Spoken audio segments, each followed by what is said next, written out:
Jason, we got Alex on the line.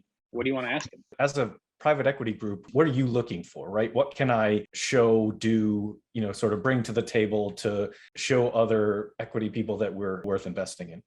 You need to identify your key unique ability, right? So there's a lot of people that try to do everything and they fail at everything as well, right? So if you decide to become capital partner, capital raiser, it's a fancy word nowadays, is focus on that, learn all of the skills. So, a lot of people come to us and tell us, we want to partner up with, first of all, I don't even know you. Second of all, how much can you actually deliver? Most of the conversation end up at that point.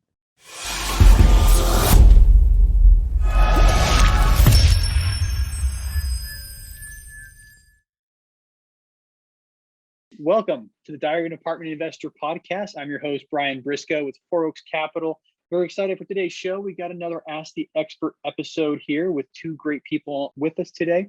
We got Alex Kholodenko and Jason Balara. And I hope I said that right, Alex. Was I close? Right. Perfect. All right. So, and just for the listeners, as you know, we're throwing bios down in the show notes. So instead of spending time reading bios, we're just going to jump right in. So Alex, welcome, and do us a favor and tell us about yourself a little bit. Yeah, thank you, Brian, for having me on your show. A little bit about myself. I was born and raised in Ukraine. That explains why for such a long last name. Yeah. Immigrated in the 90s after college and settled in Bay Area. Met my wife. I have two kids now, and through family and friends, settled down and started slow and worked myself up. And I've been in the technology space for the last 20 years. And 10 years ago, I started investing in real estate, tried different sort of strategies. As we all know, there's many ways to skin the cat.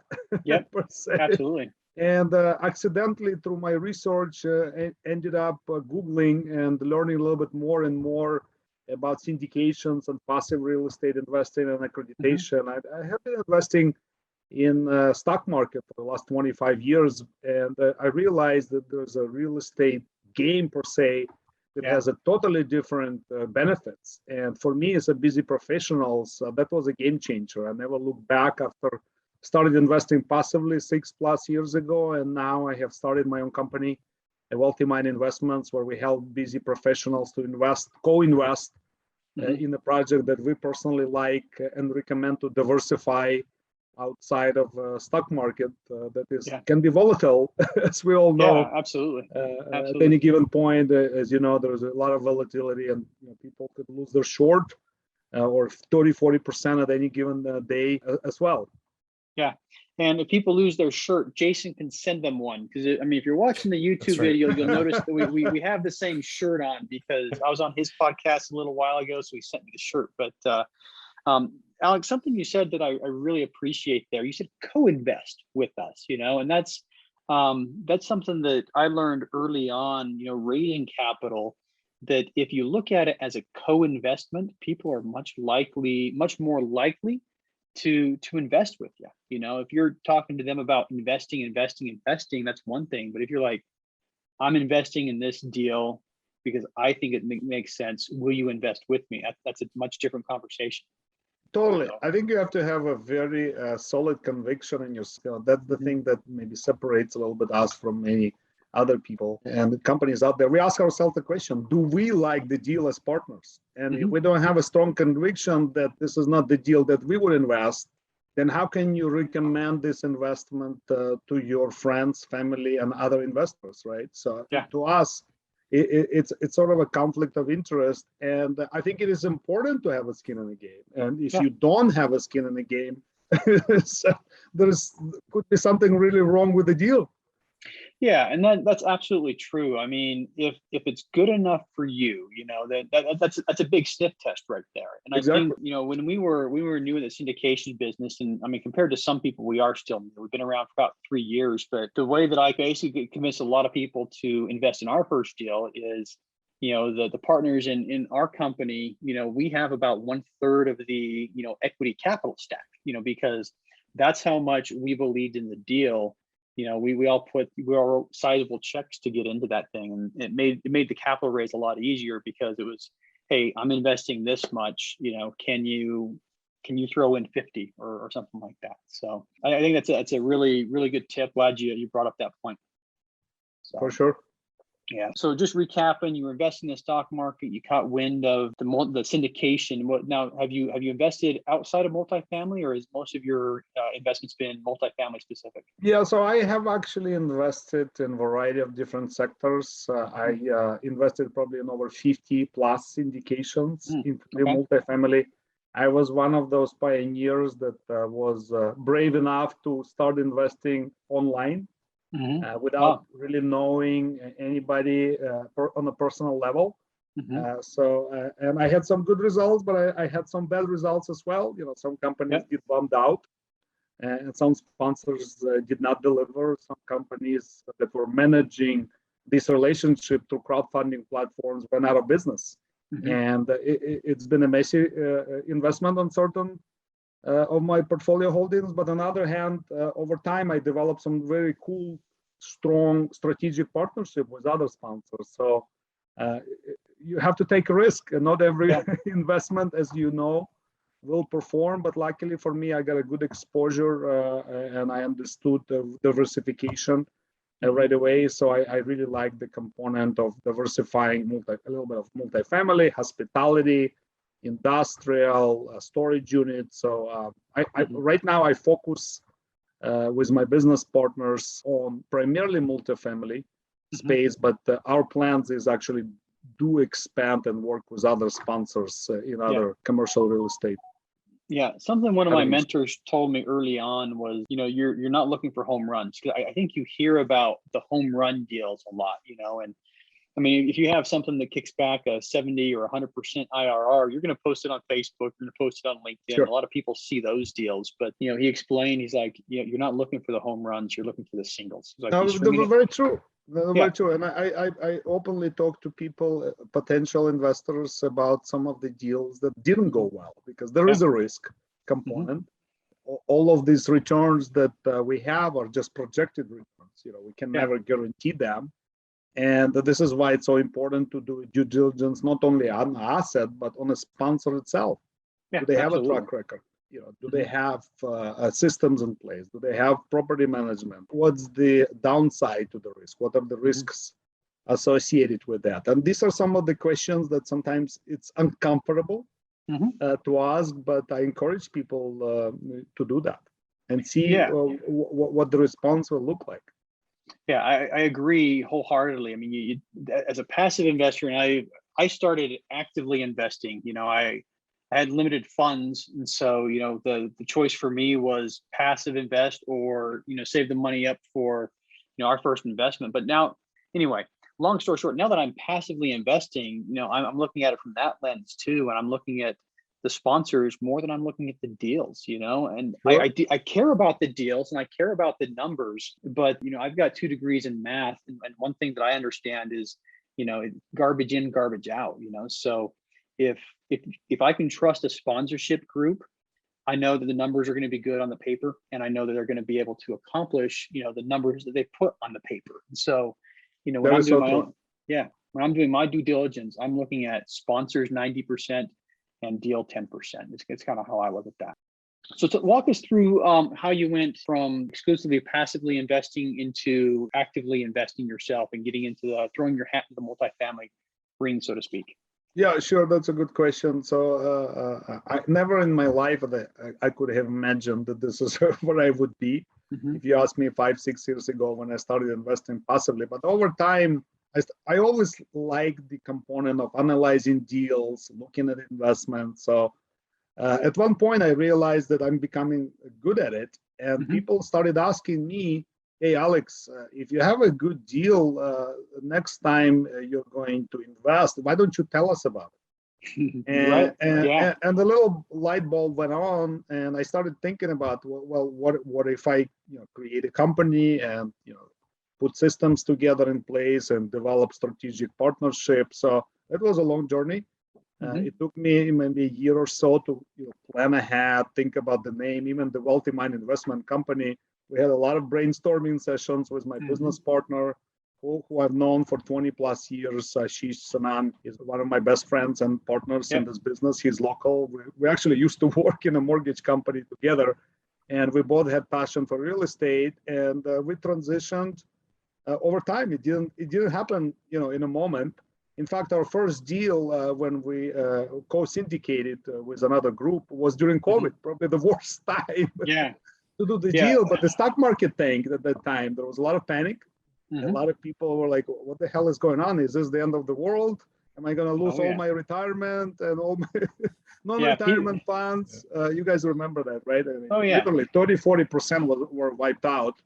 And we never looked back. And it's a lot of trial and error. Entrepreneurship, as you guys know, there is no step-by-step instructions. You just start, and then you find better ways along the way. And we never look back. I mean, we just liked the deal. For 6 months, we were hunting for a deal. But what you said is so true. It's the sponsorship team, because the numbers, if anybody knows math and real estate and financing really well, can easily be tweaked. I don't want to say the word manipulated, but they can be.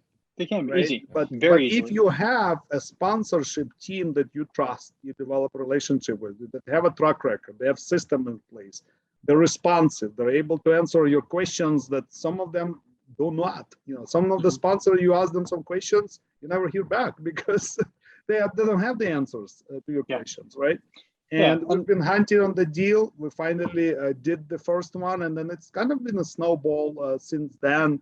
It gets easier over time. If somebody is just starting out, my advice to you is there's never the perfect time to start any business.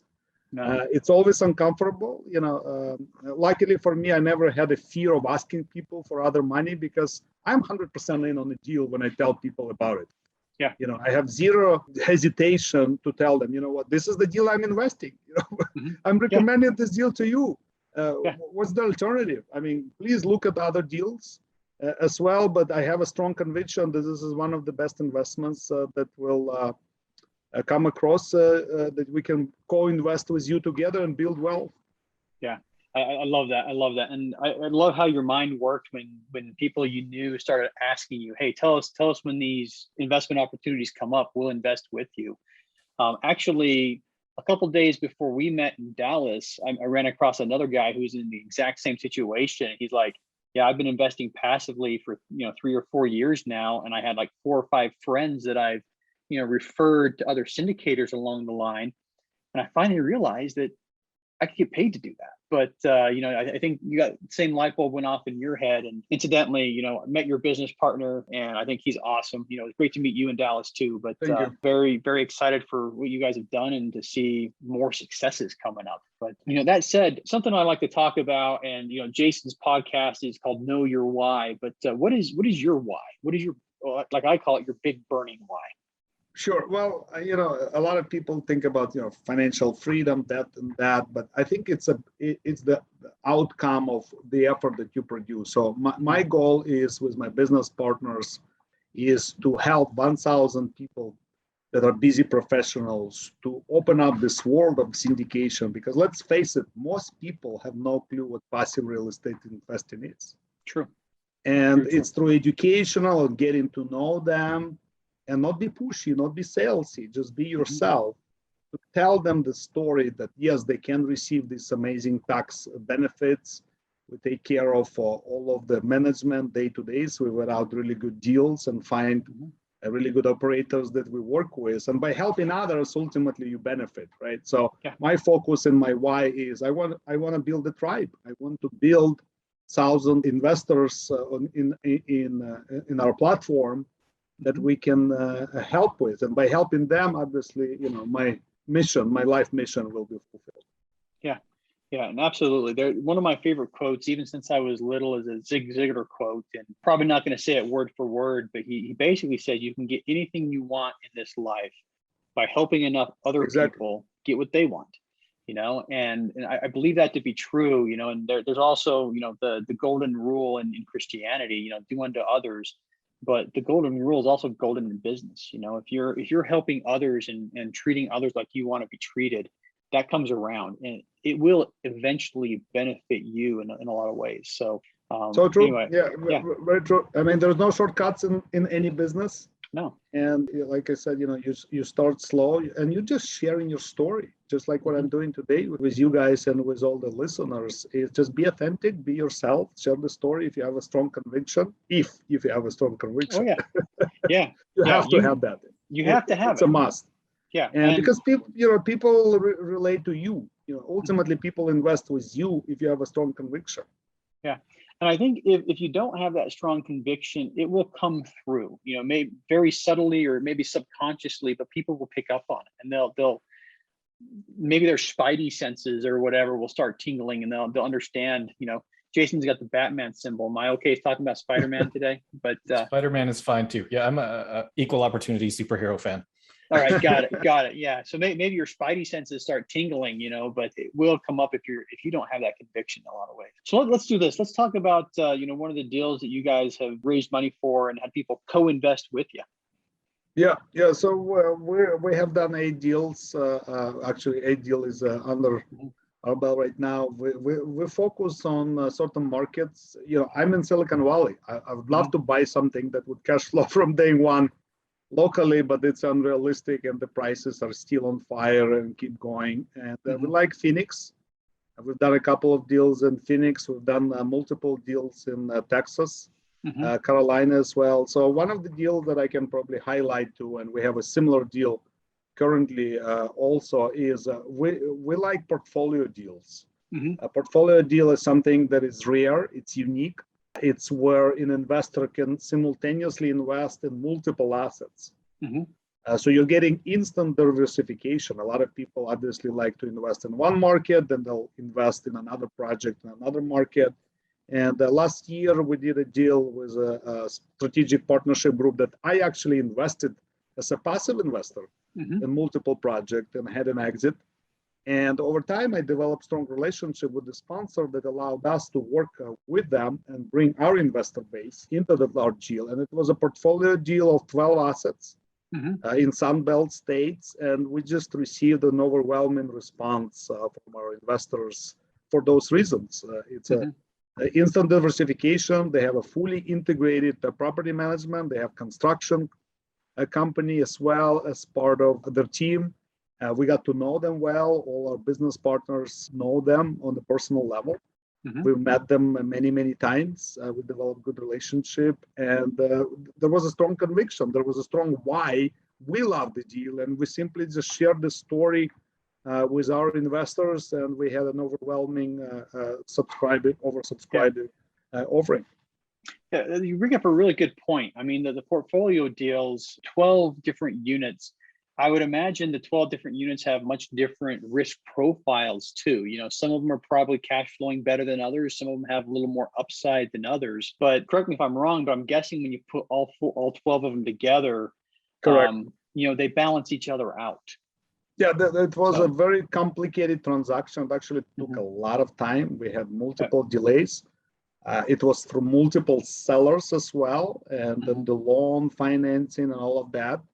Was very complex. On top of that, on large portfolio deals, we're talking about $300, $400, $500 million sometimes, is that there is also an anchor investor that comes in and produces sometimes 80, sometimes 70, sometimes more of capital. And usually it's an institutional fund such as pension fund.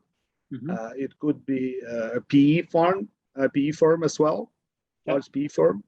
And they shop around the offers from them. So, we were exposed to a totally different world out there. We kind of got, sneak peek behind the scenes, what's happening out there. And we were just very grateful and honored to work with such an experienced partner team that decided to work with us. And it's, again, through relationships, through building a strong relationship with our partners.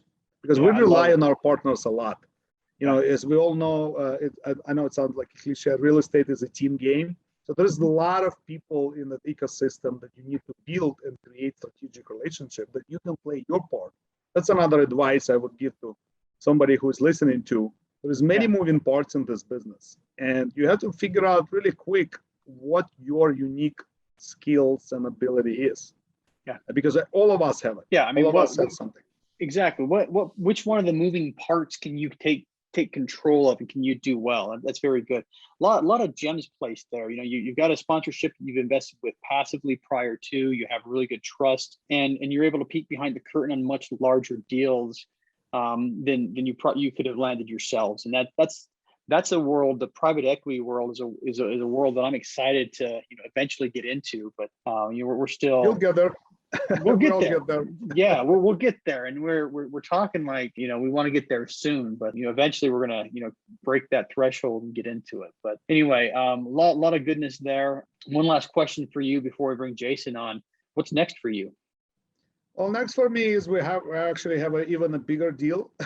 Nice. It's a Go portfolio, big, right? It's a portfolio of 21 assets. Mm-hmm. It's a 4,000 unit. We already have sold to reserve, oversubscribed. People Mm-hmm. now on the waiting list, and we'd love to continue to find really, really good deals. We have another deal coming up in Phoenix. Mm-hmm. After that, probably later in the month, and we just want to be picky. We want to be very selective. The market is hot, as we all know. Yep. There's a lot of people that have money that would like to deploy that. Interest rates are super low. I mean, it's insane, and the banks pay almost nothing. We think this low rate environment is going to be there for a while, actually. So it doesn't make sense to keep the money in the bank, because inflation is just continue to erode this. Yeah, the Fed came out last week, and I mean they say they're going to keep rates low until at least fall winter 2022. So if you take them at their word, we got at least 12 to 18 more months of a low rate environment. And we closed on a place last week. Our loan is mid threes. It's crazy. Inflation, the CPI over the last 12 months is 5.4. So I mean, it's almost like the banks are paying us encouraging to take money. Yeah. I mean, they're encouraging people to get good debt, right? You don't want to go crazy and buy some assets that are just depreciating and not appreciating. Absolutely, and the problem is the money is so free and open that I think the prices are going up and up and up. But it's one of those where they balance it out. Yeah, it's a balancing act. You got to find the properties that you can still get into at a good price and take advantage of the low interest rates. But for sure. And just to add to that is what you mentioned earlier, is a lot of people that are still new to syndication are starting to come around because of the low interest rates. They're not gonna, banks are not gonna increase them. Let's just face it. When it comes to savings account, money market account, these rates are gonna stay, and they're gonna stay for a long time, probably a year or more. And what a great way to diversify and invest passively with experienced operators that have good business plan and structure in place, that you can generate 15 to 20% annual returns, including cash flow distribution of 8%, paid out quarterly. Yeah, it's something that I like to shout from the mountaintops how well this asset class works for investments, but see how many people we can convince as well. But that said, we're going to shift gears slightly and bring Jason on. So Jason, welcome. Thanks, Brian. Thanks for having me on, and thanks, Alex, for being here. Yeah. So Jason, do us a favor and tell us, about yourself, and tell the story of how you got into multifamily. Yeah, sure. I guess the easiest place to start is sort of my day job. I'm a veterinary surgeon, and so that's kind of what I do for a living currently. But I've always had a background in construction and investing in single-family houses, mainly in the form of house hacking or live-in flips. I owned a triplex in Boston at one point because I'm from Boston. And so once I got into my veterinary career, I sort of got away from doing anything in real estate other than just renovating the houses that I lived in. And then recently, probably over the last approximately about a year, I felt like, okay, we had our current house done. I wanted to really get back into investing seriously in real estate. And I live in Los Angeles, so I'm also in kind of a expensive, low cash flowing market. And so I started to think, okay, what can I do? And my first thought was, well, I know construction, so I can do flips. The problem with that is that I already was working a lot and I felt like that was just going to give me another job. And so I came across some podcasts and books on long distance investing, but initially looked at it from a single family type scenario. And again, a little bit more research. And I just realized that the ability to scale with single family wasn't going to really be there. And so I kind of worked through all that in my head. I know a lot of people do each step along the way. But I sort of realized, okay, I want to get right to the multifamily part, and spent the last year really kind of working on that. So I got a mentor, and I started just analyzing as many deals as I could. As you know, the market's been hot and things have been expensive, and it's been hard to find deals that really make sense. So in addition to that, I was trying to network as much as you can in COVID space. And so with that, kind of met people through my mentor. I started the podcast, that's helped as well, but ultimately was able to leverage that into a joint venture in a self-storage deal. And the reason for that basically is I was connected with these guys, and they were previously doing multifamily and decided that the returns weren't good enough. So they went into self-storage, and they were doing that sort of joint venture model instead of syndication. So I was trying to also just be opportunistic. We did a little bit of private lending to some house flippers and as well to put capital to use. And then I just kept looking for deals. And then recently, as of early summer, finally underwrote a deal that actually made sense. And I probably did it 3 or 4 times because I was like, this can't be right. Every time what's wrong with this? Yeah, like every time I'm my goodness. Off. Yeah, right. And it just goes back to that sort of relationship building thing, because I actually found out about the deal through a property manager I had been communicating with basically on every deal I looked at, and was like, hey, what do you think about this? And we just sort of became friends. And so he heard about this deal through a broker, made that introduction. So it just goes back to that sort of relationships, and it's a team. And so we actually, as of Friday, went under contract on that particular asset. And then while I was there doing some of the due diligence, we got a little bit of pre-access. The broker said, oh, we have this other one around the corner that's off market if you're interested. Also a good deal. And so we have a signed LOI on that one as well. So that's, I guess when it rains, it pours, right? It all of a sudden, things are happening. So that's kind of my story in a nutshell in terms of getting into multifamily.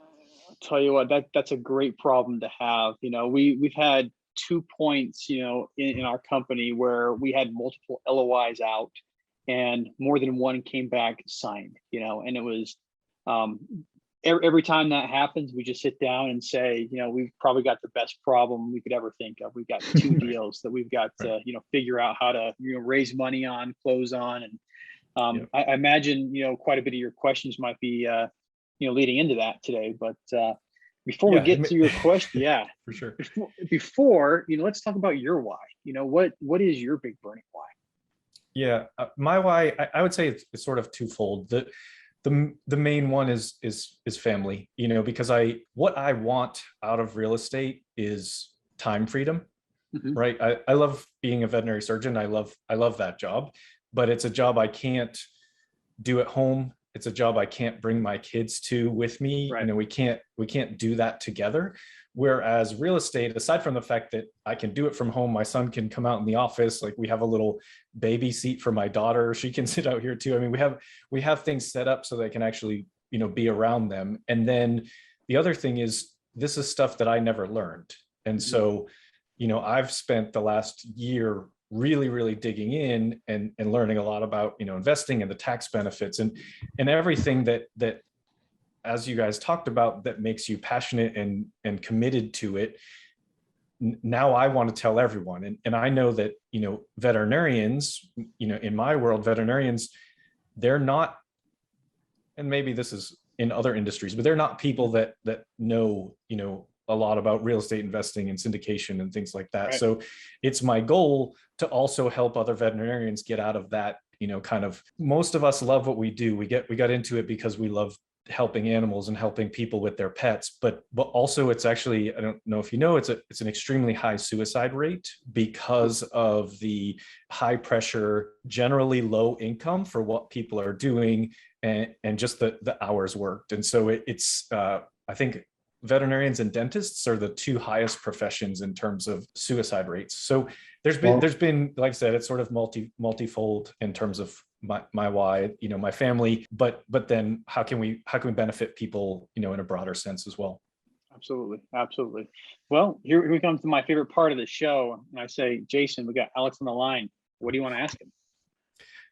Yeah, Alex, again, thank you for being here. I mean, as I said, I just sort of got into these two deals, which is super exciting and a good problem to have. But I think what makes me most nervous about it is probably what makes everyone most nervous about it is the capital raising side of things. And so I guess my first question is maybe some tips and tricks that you used when you first started. I know you said you were investing as well, which I intend to invest alongside, but how did you maybe first approach those conversations?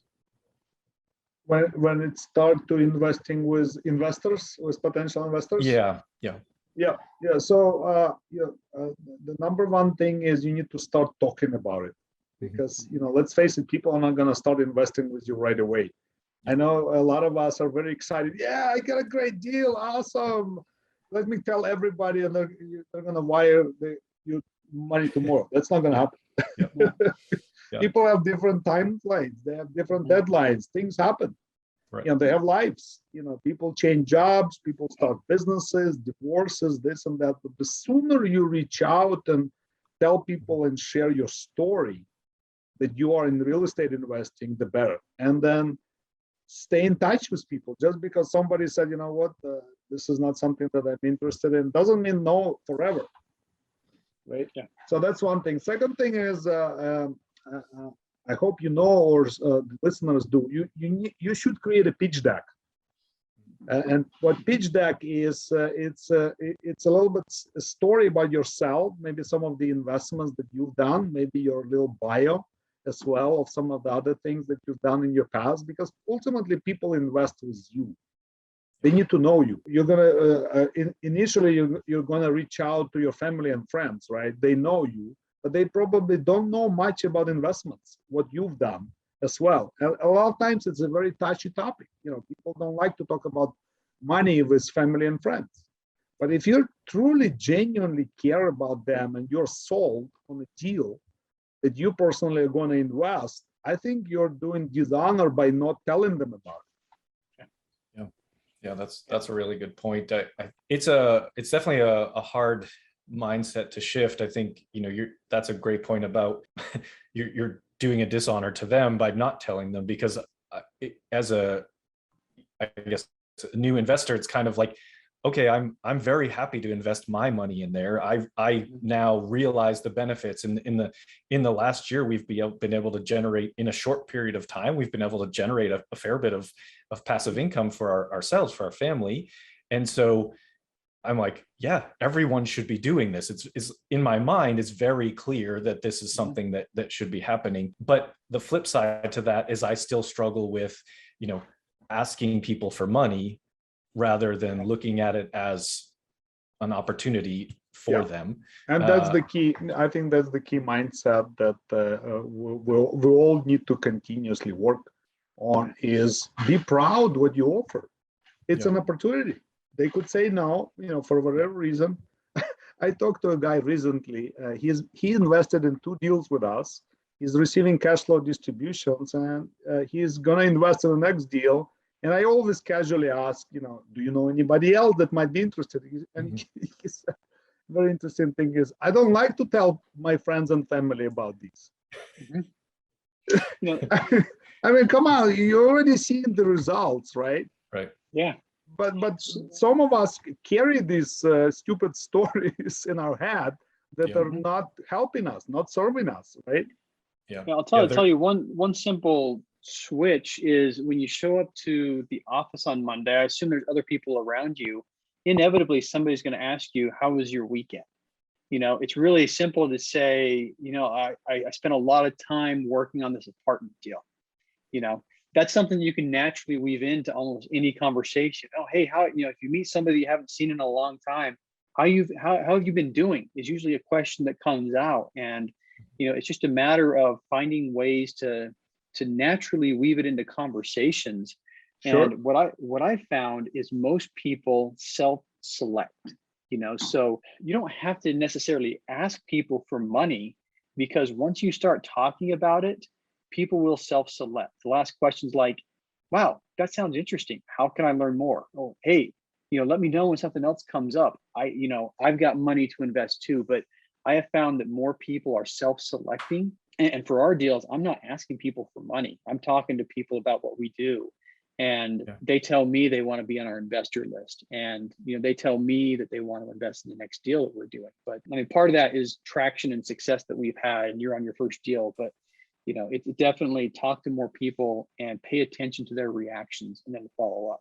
And listen, that's a good point, Brian. Listen to what their why. I mean, they all have different reasons why they're investing too. And if you can tie up their why with, because let's face it, real estate is just a vehicle to build wealth and to give options. I mean, people have options, right? They can invest in the stock market, they can invest in Bitcoin, they can invest in other things as well.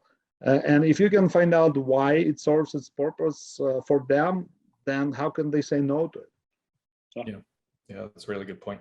All right, do I get to ask another one? Keep going, keep Okay, going. Great. We got about 5 or 6 more minutes on the clock, so keep going. So, and I've been doing probably not as much as I should, but I have been trying to, I talk about it all the time. I'm sure people at work are sick of it, but that's okay. I'm excited about it. Anyway, what I have, as these deals have been coming up, I'm like, okay, what can I do to bring in other capital raisers? What can I do to talk to equity partners, things like that? And the same things keep coming up. We want experienced operators with track records and all of this.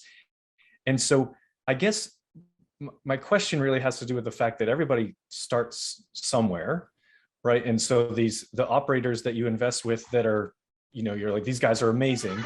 At some point they started, and you, Brian, started somewhere, and now you're very successful. And so it's very obvious that once you have a track record and everything like that, then raising capital will be easy, right? That's no, and so it's just kind of, I don't know that there's even an answer to this, but it's just like, as a private equity group, what are you looking for, right? What can I show, do, sort of bring to the table to show other equity people that we're, worth investing in? Yeah, so as I mentioned earlier, is you need to identify your key unique ability, right? So there's a lot of people that try to do everything and they fail at everything as well, right? So if you decide to become capital partner, capital raiser, it's a fancy word nowadays.